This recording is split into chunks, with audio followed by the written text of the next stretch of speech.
Hey, this is Ashrita from Pinkshift. Yo, this is Myron from Pinkshift. This is Paul from Pinkshift, and you're on Blunt US. I have Hello. Pinkshift right here on Blunt. It is Ned catching up with Ashrita, Paul, and Myron of Pinkshift. Their brand new album, Earthkeeper, heading our way August 29. Guys, introduce yourselves. I'm Ashrita. I sing in the band. I'm Paul. I play guitar, and that's Myron. Oh, I thought you said something else about yourself. I was like, I'm Paul. I play guitar, and I was like, sorry, I'm Myron. I play drums in Pinkshift the band. All right, guys. Well, let's start Yeah. off with the title Earthkeeper. It feels massive, like you're making a statement.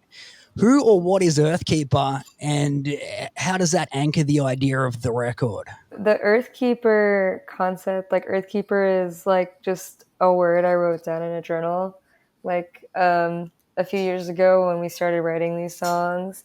And I think what was really on my mind was this idea that like there is an earth keeper and we are also that earth keeper, but this force is something that protects us and nurtures life and kind of stands in like this like fierce defiance of like I don't know, evil, and kind of like stands for truth and like justice and life, and peace.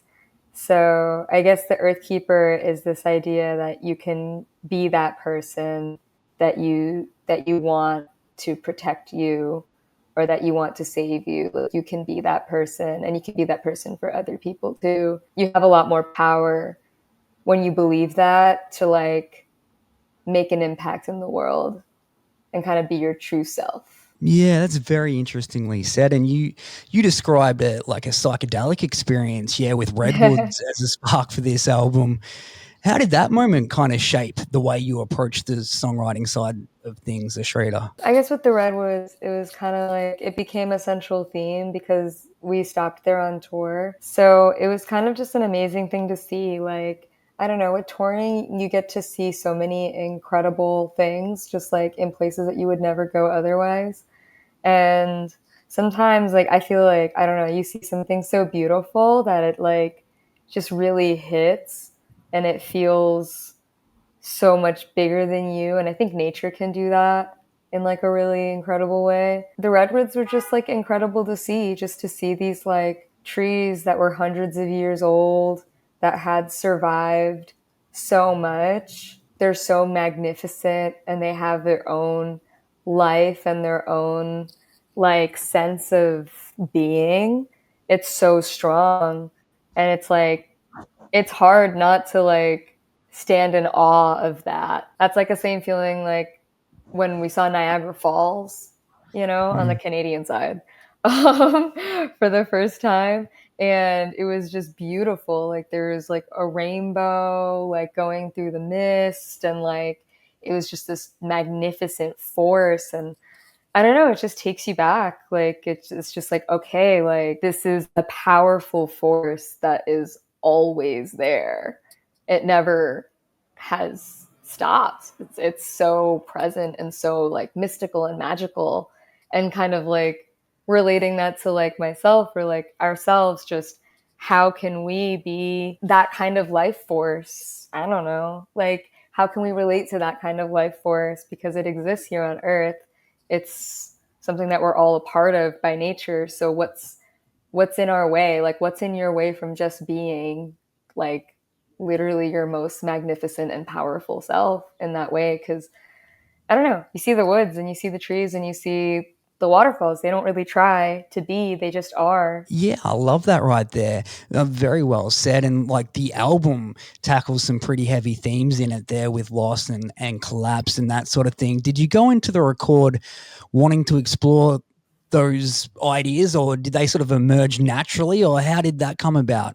All the concepts were kind of like a meeting place for the three of us, kind of like an anchor for understanding our lives in the present moment and kind of like understand like purpose. I feel like in general, in the songs that we have done, my lyrics tend to be a lot about finding a sense of purpose, or like they tend to be very like internal. I feel like the themes on this record came about through a lot of like just like trying to overcome this feeling of feeling powerless in the midst of the state of the world, kind of like what it's like to, I don't know, be in your 20s right now. It's really strange. There's just so much changing all the time, and there's like so much pain to be witness to. There's just like a lot to process and a lot to like get through.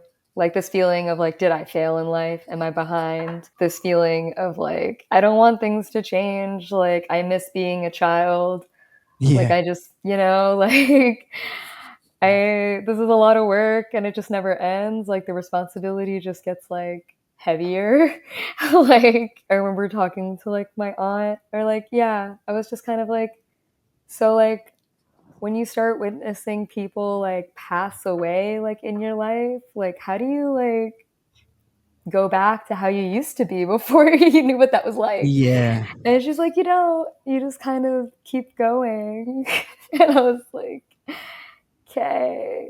Do you It's think kind of that's like, yeah. do you think that's the reason it's a heavier record? Like, I think you guys sort of had a little bit of a almost poppy feel on your last one, but this feels like a lot more, I don't know, more to it or something. I mean, the reason why it's heavy is also just other reasons, is because like we started touring. I don't know. Paul and Myron can also talk a lot about that. But the sound got a lot heavier once I learned how to scream on tour. And then also just like, I think everybody leaning into their influences a little more. Yeah, like the last record was definitely something that was built off of the influences we had, like both from childhood, but also like in the late 2010s when those songs were like written, or like at least started on in like early It's so 2020. crazy to think about like 2019 being like the 2010s. Yeah, it's scary. Like that's crazy. Yeah, with touring and like meeting a bunch of like amazing musicians, amazing performers, and getting a lot of inspiration from these people, and of course exploring. Just I feel like being in like the music world as like an artist, you just become aware of like so much more stuff going on around the country, around the world in general. And it's just like, whoa, like this is all really cool stuff, and there's like parts that like we each like resonate with like heavily, and it's all seeped into like the record in some kind of way. So what was your approach going in then, Myron, as far as drumming? Were you chasing a more like a heavier sound with it? How did you go into it, comparing Yeah, it to Love Me Forever? right. So I feel like drum wise, before like on the first record, I was definitely like super My Chemical Romance, Pierce the Veil, Turnstile type mindset. And then ironically, it was during that recording process that Will Yip, who like we did the record with, he introduced me to Deftones like Yes. during that recording, and I was like, "Oh, this is cool."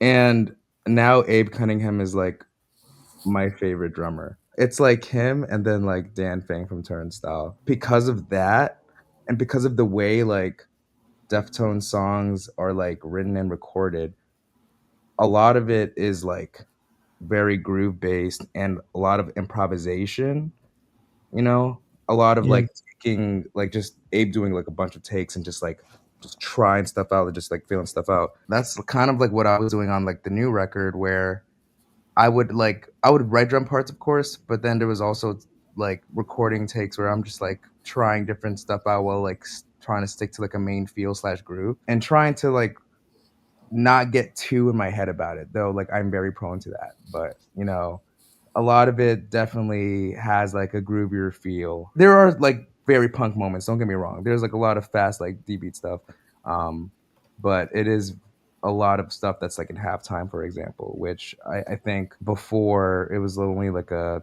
few portions of certain songs that were like in halftime on the first record. Yeah, no, I like that right there. And like everyone's their own worst critic. I think it sounds fantastic. And I was going to switch things up to you, Paul. You've mentioned you've got influences like Loathe and Knocked Loose, which is some pretty out there bands. How did you tap into those creatively? I think from the start, from the get go, this band has always had, I think, like the Like heavier weird metal influence. influences Yeah. in it. Great. I know Saccharine is like our first EP. It's like our more I guess like fun pop punk stuff. But even drawing influences from like My Chemical Romance, like their biggest influences, like guitar wise as well, or like it's like a lot of metal stuff. Yeah. With this record, we've just kind of, I think, allowed ourselves to just kind of like learn how to work with each other in a way that really lets those deep influences kind of come out.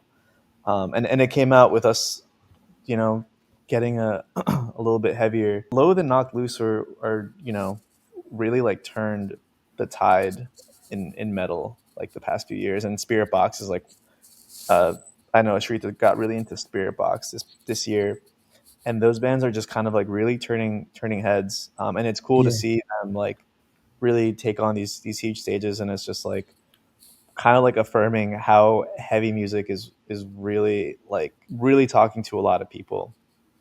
Yeah, 100%. Like Knock Loose jumping up on Kimmel. That was crazy. Yeah, yeah. I don't know. I That forgot was who. crazy. Yeah. That was sick. I was gonna say I forgot who recommended Loathe to me like years ago. Was it you? It was me. Yeah, I haven't listened to music where it's like the screaming is that so like heavy. Um, and I don't know what it was about the I Let It In record from 2020. It like kind of like turned on a light bulb in my brain where I was just like, this is doing something to me. Like I want to learn how to do this. And I know Myron and I would spend like hours individually learning Load songs, which are like pretty intricate like songs. We'd go to our practice space and we would like cover these songs just ourselves. Um, and by nature, I think the style of guitar playing that Loathe and Knock Loose have, it just kind of came out in the writing process because we did our recording process in chunks. So whatever we were learning for fun for ourselves in the past few months, it just kind of it just kind of seeped into the creative process. Yeah, for sure. And like Ashrita, you've talked about people wanting to listen to this record and have them give an F. What does that look like to you? I don't even think they necessarily need to care about the music itself, but if it makes you feel something, like you need to change something in your life, I feel like that's kind of what that looks like to me. Because I think that right now, just like in the world, we're experiencing a lot of like shifts. Like there's a lot of stuff that's changing, I think. Like there's like Yeah. I don't know, it just feels like there's a need to kind of reflect, and maybe I just feel this for myself and like my friends or like the people that I am around, but sometimes it's just like it's easy to get really stuck in something that, in the flow of something that you're not really entirely satisfied with because I don't know, it's easier or it makes money or I don't know, like whatever your reason might be, but if there's something that can push you to do something that makes you happy, and feel like you have this like true inner sense of purpose. I think that's what I'm kind of like challenging the listener to see is like, okay, like, are you doing something that aligns with like your inner sense of purpose? And if you're not, then like, how do you feel about that? Like, what do you care about? Like, does what you care about align with your actions? If not, why? I'm just challenging people to think a little bit about that. Yeah. But having said that, it's not all serious because the song Vacant's like a very fun one. It feels like a burst Yeah. of joy. I can be pretty serious whenever I talk about this stuff, but like, yeah, Vacant's fun. I mean, like, the whole point is to like find joy. Whatever you feel like truly aligned with, like, it'll bring you joy. So if you're doing that, then that's all you'll find there is like joy and success and like happiness. And that's what music should bring, right? Yeah, yeah. I think Yeah. Vacant's cool like that. Now, guys, I hear that I haven't seen you live, but I hear it's an absolutely amazing experience. What makes you stand out from other bands? Oh my gosh, it's like a job interview. Yeah, uh,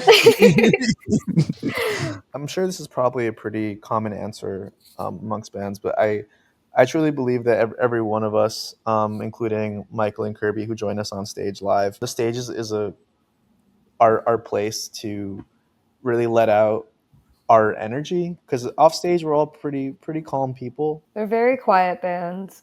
We We're a don't very quiet really talk in the van. Yeah. people tell us that we're, for the type of music we make, y'all are very serene. Laid um, back. very laid Yeah. back. And I think on stage, I feel like you wouldn't really be able to tell. For the 30 minutes, for the 40 minutes we have to share with people, I think giving the songs our energy is one of our biggest goals and our biggest strengths. We really just utilize the stage as like, this is just the place to be yourself and like let it all out. And I think like our fans really feel like that too. It's like a really nice environment that we end up having at our shows where people are going crazy, but no one gets hurt because everyone's looking out for each other. Or like if they get hurt, it's like, I don't know. But like no one gets like seriously hurt. A punch to the nose, like it happens. They always say like at our shows, like everyone's so nice, everyone's very kind, but everyone's like truly like themselves. So it's really fun. We're really fortunate that we have such like wonderful energy at our shows. You definitely passed the job interview test there. Like it sounds like you need to get amongst that for sure. But no, I have heard that they're very captivating shows and an absolute Oh, must thank watch. you. So I had to bring it up. I want to go through each one of you guys. What would you tell your earlier selves from the earlier records? Like 5 years ago, we were talking about the 2019, 2018 era. Like what would you go back and tell your younger selves to what's happening now? Like what piece of advice would you give? We'll start with you, Myron. Don't stop learning songs and get any idea you have out, even if you think it's bad. Yeah. And share it with the band. Because like this record is the first record where I had guitar ideas and like sent it, like just showed it to the band, and we just all worked on stuff together based off like this idea. And I feel like back then, if I had any idea, I would be so incredibly like critical of it to the point where it never, like, no one will ever listen to it ever, and Yeah. want him to be a little freer than that. So Aw. That's good advice. How about you, Paul? I would want to give myself the advice to maybe try your best to keep writing songs or keep writing something even during a period where it feels like nothing can come out of you. Writing down lyrics, which is something that I started doing a little bit more often this past year, to give it a shot, to keep doing it, because I've always tried it growing up, writing words, writing lyrics, trying to verbalize my whatever I'm working through. Typically it's just through an instrument, through melody. Keep trying, don't give up with the lyrics, Well, because that's good because you didn't give up. I did not give up. I did not give up, and I have the new record to attest. Mm-hmm. Oh, yeah, and it's a good one. And how about you, Ashrita? There'd be two things. I tell myself, hey, like, stop beating yourself up. Like, you're doing really well. Like, you're kind of killing it. It's okay if everybody doesn't agree with you right now or if everybody doesn't see it. You're doing well. The second thing I would say is don't be so afraid to change, which is kind of what I tell myself now, anyways. But like, I don't know. I feel like maybe in the past I was like a little afraid to like do things differently. I was like learning guitar, but I was like, I'm not a guitarist. Like, I don't know. And like, I thought that there was like a bunch of things that I couldn't do for some reason. So I just didn't even try. So Yeah. I guess I would like tell myself, like, yeah, don't be so hard on yourself. And like, there's no reason to be afraid because like the worst that you could do is like suck at it. And that's not even that bad. And that's just like one time. You could just like keep trying and like get better at it. That's great advice. Great advice to anyone right there. I love it. And like the new album, Earthkeeper, it's heading our way August 29. What's one thing that you hope people get from when they hear it? I hope it makes someone happy and makes them feel seen. Because I feel like the last record was pretty angry. And I feel like it made a lot of people feel seen, which is like really rewarding, just as like an artist to like create something that makes people feel seen. To everybody who was left off the cliffhanger of Love Me Forever, like I hope that this record kind of gives them this sense that it could be okay despite how hard everything is. It can still be okay. That could go for new Yeah. fans too if they feel like that applies to them. But Oh, and like, yeah. I'm sure you'll get a lot of new fans from this too because it is a very good one. Yeah. Thank you. Thank you so much. Yeah, we're really proud of this one. I hope people listen to this album and end up doing something that they've thought of doing and either were like afraid to. I hope it really just like burns a fire under them and they try like start to like fully realize themselves. I would say I hope people listen to the record and feel kind of like we're all friends, because I think one thing that I think is really That's a good special one. about the record and Ashrita's lyrics in particular is how direct and vulnerable it is. And when I personally listen to our songs, I sometimes use our songs to get through shit. And it feels like, like, oh yeah, you know what? I feel exactly like Ashrita also feels like shit's going crazy right now and everything's falling to pieces, but in the end it'll all be okay. A lot of people that come to Pinkshift shows are also in their like mid-20s, kind of like us. And so it's just like, yeah, we're all kind of like growing up together. We're all trying to like navigate a lot of the changes in this world and this country. I'm comforted when people come up to us at shows and they kind of have been living the world, seeing the world through a similar lens, whether it be, being part of like a marginalized identity or children of immigrants. Or It just makes me, like you just feel like life sucks. yeah, it makes me feel less alone to just know that there are like Yeah. a lot of people that are also In the the same same way, boat. Yeah. navigating the same thing. Very well said there. And before I let you guys go, I want to know something personal about you guys outside of music. Can you give us a recommendation or let us know what you get up to outside of music? Myron, we'll kick things off with you. I like running now. Well, I Oh, hate it, me but too. I like running now. I just went on a run right now and I feel better. If anyone is like feeling this like crazy building anxiety inside of them, they should go on a walk at least because a lot of times Yeah, I'm definitely. and I feel terrible. Like I'm at home and I feel terrible. I feel like I can't move and I feel like this ball like inside my stomach and I like everything just sucks. And if I'm able to Oh, force bless you. myself to at least like get outside and like walk, I start feeling better already. And sometimes I'm like, oh shit, I should run. And then I'm just like, I I don't have the energy to, or I don't like have the mental capacity to.